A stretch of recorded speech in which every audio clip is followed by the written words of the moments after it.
We're going to get the latest now on the war in Ukraine and escalating tensions between the U.S. and Russia after a Russian warplane forced down an American drone over the Black Sea. Chief Global Affairs anchor Martha Raddatz has the story. Good morning, Martha. Good morning, George. This morning, the U.S. searching for that downed multi-million-dollar drone after a Russian pilot, essentially hot-dogging in international airspace, collided with the drone.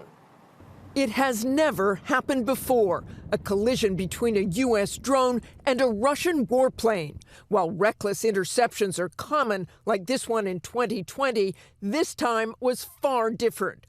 Two Russian fighter jets making 19 passes at high speed by the U.S. drone over a 30-minute period, spraying the drone with fuel multiple times. On the last pass, one of the fighter jets flying vertically towards the drone, colliding with the drone's rear propeller and bringing it down. They collided with the aircraft, damaging the propeller and essentially putting in a situation where it was unflyable and uncontrollable, so we brought it down. The drone's propeller was bent, but the U.S. was able to guide the drone away from where it collided and into the Black Sea.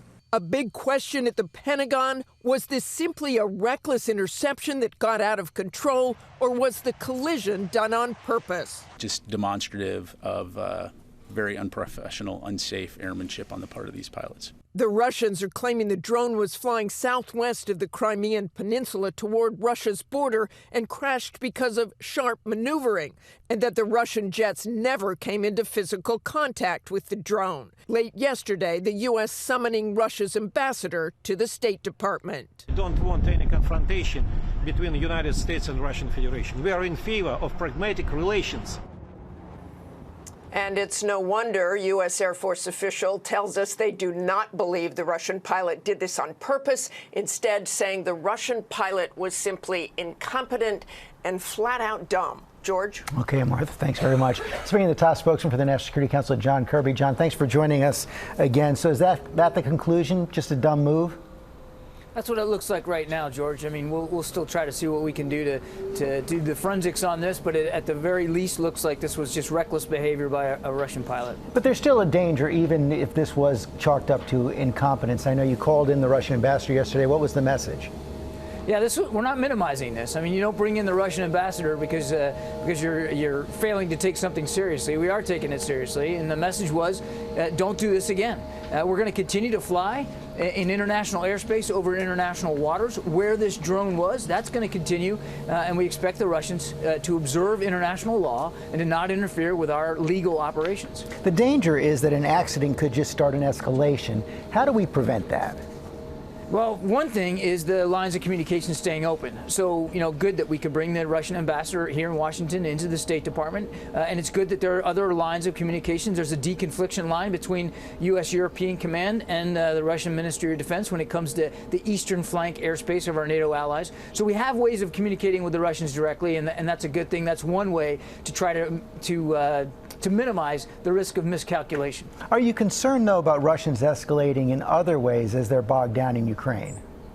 Oh, absolutely. Look, I mean, I think escalation concerns have been with us since the beginning of this war, George. And you don't know exactly what Mr. Putin's going to do on any given day or how he's going to react to any outcomes on the battlefield. That said, we're also wholly committed to making sure that Ukraine can continue to succeed on the battlefield so that if and when it comes to the table, Mr. Zelensky can succeed there. We're going to continue to provide support to Ukraine as they fight this war, very vicious war in the Donbass area, and potentially offensive operations by the Russians here that might kick off here in weeks and months ahead. Just today, George, Secretary Austin and the Chairman of the Joint Chiefs, General Mark Milley, are going to be holding yet another contact group meeting, this one virtual from the Pentagon. They'll come out and talk to the press after that to talk about all the things that we're doing with allies and partners to make sure that Ukraine is ready for the fighting that we think will be renewed here come spring. How about the drone? Are you concerned the technology could fall into Russian hands?